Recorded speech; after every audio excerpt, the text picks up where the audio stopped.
Senior నాయకులు 98 ఏళ్ల స్వాతంత్ర సమరయోధులు బొమ్మగాని వెంకటయ్య మంగళవారం రాత్రి కన్నుమూశారు. వెంకటయ్య ప్రముఖ కమ్యూనిస్ట్ నాయకులు, స్వాతంత్ర సమరయోధులు బొమ్మగాని ధర్మభిక్షం సోదరుడు.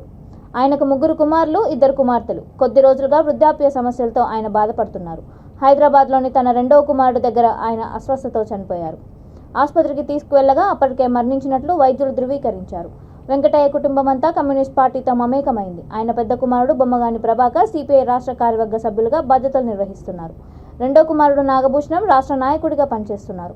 3వ కుమారుడు బొమ్మగాని శ్రీనివాస్ సిపిఐ సూర్యాపేట జిల్లా కార్యదర్శిగా పనిచేస్తున్నారు. 2 కుమార్తెలు నిర్మల, అరుణ కుటుంబాలు కూడా కమ్యూనిస్ట్ ఉద్యమంలో ఉన్నాయి. వెంకటయ్య అంత్యక్రియలను సూర్యాపేటలో నిర్వహిస్తున్నారు. సిపిఐ జాతీయ కార్యవర్గ సభ్యులు చాడా వెంకటరెడ్డి, రాష్ట్ర కార్యదర్శి కూనంనేని సాంబశివరావు, కార్యదర్శి వర్గ సభ్యులు పల్లా వెంకట్, ప్రజాపక్షం సంపాదకులు K Srinivas, V3 news chairman Kasam Satyanarayana వెంకటయ్యకు నివాళులర్పించి కుటుంబ సభ్యులకు ప్రగాఢ సానుభూతి తెలియజేశారు. కమ్యూనిస్ట్ ఉద్యమానికి వెంకటయ్య విశేష సేవలందించారని వారు సంతాప సందేశంలో కొనియాడారు.